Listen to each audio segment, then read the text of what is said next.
Ka tlhamalalo go tswa SABC Studio 10 Auckland Park, Johannesburg. Re go tlisetsa kgaso ya dikgang tsa Setswana. A re iketle mmogo ka tshedimosetso. Mogaetsho madume. Tekanyetso kabo ya go tlhabolola tsela ya moloto e golaganyang Limpopo, Mpumalanga ga mmogo le Gauteng e simolotse go diranta di le dibilione di le 3.7 le go tlhatlogela go diranta di le dibilione di le 15. Seno ke go ya ka Sanral. Tona ya dipalangwa Barbara Crissy ga mmogo le batlhankedi ba Sanral ba tlhotse ba etetse lefelo la tiro kwa Marble Hall go lebelela gore kago ya tsela e bokgakala jo bokae. Go hlabolwa ga tsela ya moloto o itemogetse ditshitiso tse dintši morago ga go raya konteraka a le mošomo. Tsela ya moloto e tsebelaga ka go ba le dikotsi tša go šiša. Sanral e re mašeleng ao e bego a beeleditšwe pele ga porojeke a okeditšwe go dibilione tše 15 morago ga gore porojeke e fetole le go ba ya mabonwa. The initial cross-section and design would have catered for a lower standard.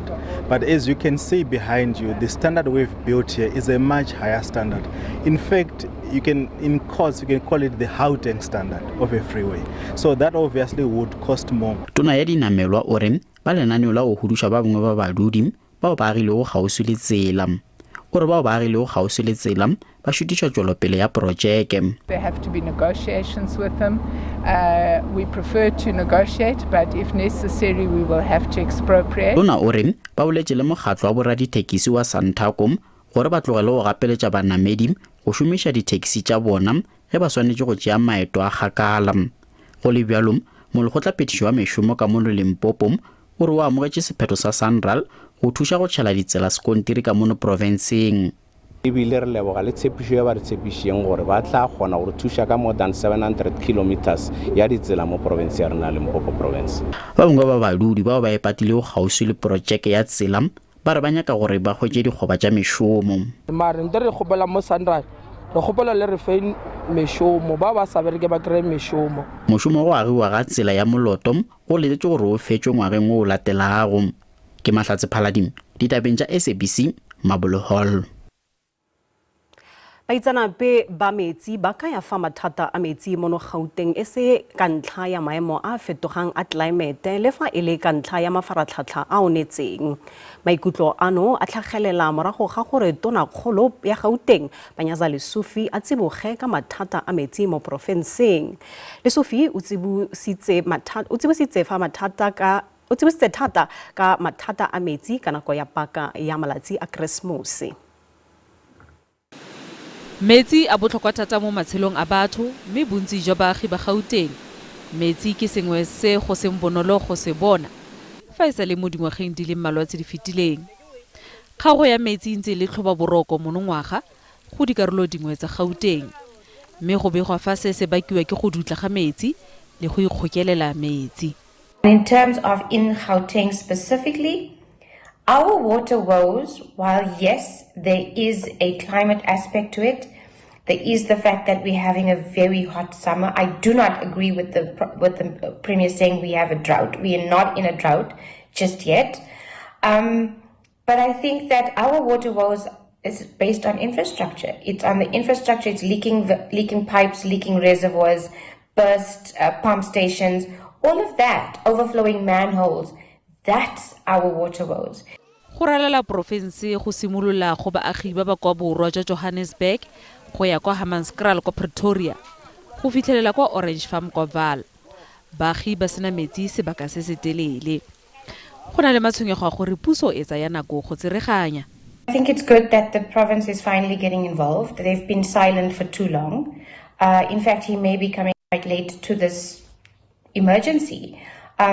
We know and we've been warned over and over and again that we live in a water scarce area, and we have been, there's many reports. As far back as 2019, the GCRO released a report on the water challenges in Gauteng. Beke eno boeteledipele jwa bosetšhaba le jwa province bo itsisitse fa go na le dikgwetlho mme bo ikuela gore go dirwe dikiletso tsa metsi mo provinceng.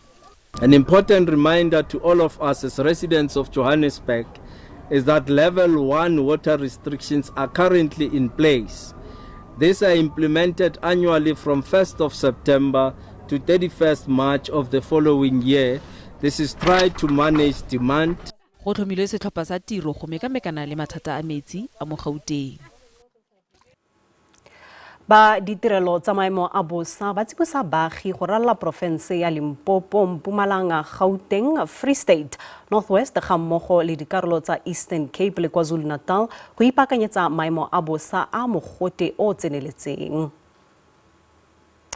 Mogote o tseneletseng o bonelwa pele mo dikarolong kgolo tsa Aforika Borwa. Mogote o solofetswe go simolola gompieno go fitlha mosupologo. Baagi ba lopua go itshireletsa ka go nwa metsi kgafetsa go efoga lenyora, go apara diaparo tse di botsatsa le go dirisa sunscreen. Mafelong ano a beke go tla nna mogote go seka go iketla fela ke go itshireletsa kgatlhanong le mogote o ntshang kwena mo botibeng. Bo mmabontle go tswa kwa dinageng di feta 40 ba gorogile kwa Kimberley go tsaya karolo mo kgaisanong ya boditšhabatšhaba ya Miss Teen Universe 2024. Ke la ntlha kgaisano eno e tshwarelwa mono Aforika Borwa mo Gauteng le kwa Northern Cape. Ba lephata la bojanala kwa Northern Cape ba solofetse go ungwelwa thata mo dibekeng di le pedi tse di latelang ka ntlha ya tiragalo eno. Go amogelwa go mofuthu ka tsela ya sa Afrika jaaka bomma bontle go tswa kwa dinageng tse di farologaneng ba ne ba goroga mo Kimberley le kgetlho lwa ntlha. Bontle jo bo kawang bona le sekao fa go tlhopiwa ba tsaya karolo. It's very important to look good, to see, you know, when you dress up and you do makeup and everything. But the most important thing is here, your heart, be kind, be an example for other teenagers. It's very important. Kgaisano eno ya bomma bontle e solofetse go thusa ikonomi ya bojanala mo Kimberley. Bao ba tlileng go lebelela kgaisano eno ba re ba itumetse. It's so emotional to see you, your people that we love so much. I think Brazil is so in love for you, Africans, and we are so we appreciate so much to be here. Miss Teen Universe yo gapileng kgaisano eno ngogola are kgaisano eno e thusa kgolo ya bomma bontle. They can definitely look forward to a year filled with love, with experience, with passion. It's something that helps you become a bigger person, and it helps you, especially with me, it helped me with my modeling career, it's helped me with my public speaking, it's helped me become a stronger woman that I am today. So whoever wins, take that crown and take that sash and wear it with pride because you represent the entire world. Mofenyi wa ngwaga ono o tlile go itsisiwi ka la matlhatso wa beke e tlang. Tebogo Msimanga, Dikgang tsa SABC mo Kimberley. Bangwe ba baagi kwa motsaneng wa Rasimone kwa Rustenburg ba bontshitse matshwenyego a bona ka seo ba se tlhalosang e le tshenyo ya matlo a bona go bakiwang ke thunyo ya matlapa gaufi le moepo wa Impala Platinum. Baagi ba ka ya fa dilelo tsa bona di sa rediwi. Thomas Masilo wa dingwaga di le 66 a re ntlo ya gagwe e sale e simolotse go senyega mo dingwageng tse di fetileng.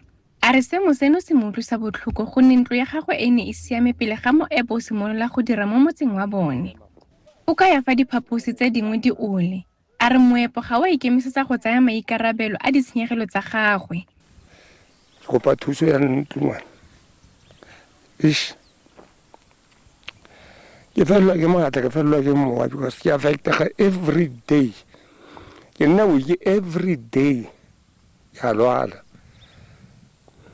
ke go pa thuso ya ntlo fela ga nka bona ke na le ntlo ke tare ga ke se ka be ke le mo yone e lapile. Moagi yo mongwe o gakologela tiragalo e e tshosang fa lebota le ne le phutlhama le ne la go batsa ngwana wa gagwe wa dingwaga di le 4 ka go mo kgaola monwana. A rontse e ikgolaganya le batlhankedi ba moepo gangwe le gape go kopa thuso mme dikopo tsa gagwe ga di a sekegelwa tsebe. Re tsentse ke memaine mebedi ka fogare. So ga ntlo e wa ebe ba re ga se bona ke bomang. Moemedi wa morafe yo ntseng a thusa baagi ka boikuelo jwa bone kwa moepong a re maiteko o tla go bona ke monokeng go fitlha ga jaana ga ise a sekegelwe tsebe. I'm asking the DMR to come and see dintlo tse di agilweng ke mmaene. Ke tsela di crackile with all the intelligence e kwa mining, civil engineer, structural engineer, ke tsela di a cracka dintlo go tsare tseiwe serious re le motse. Go ya ka moepo go ne go dirwa dipatlisiso tse di neng tsa swetsa gore tshenyo e e begilweng ga e amane le ditiro tsa moepo. Tsholofelo Mogami, SABC News, Rustenburg. Mogaetsho tla re se latswe bobe re be khutlo fela fano gakologelwa gore dikgang tsa rona di a bonwa mo mafaratlhatlheng kgaso e latelang ke ya sepedi ka mosomo SABC 2 le SABC legae ga jana tla re sutele ba tsa maemo a bosa go fitlha nako e latelang wetso pula.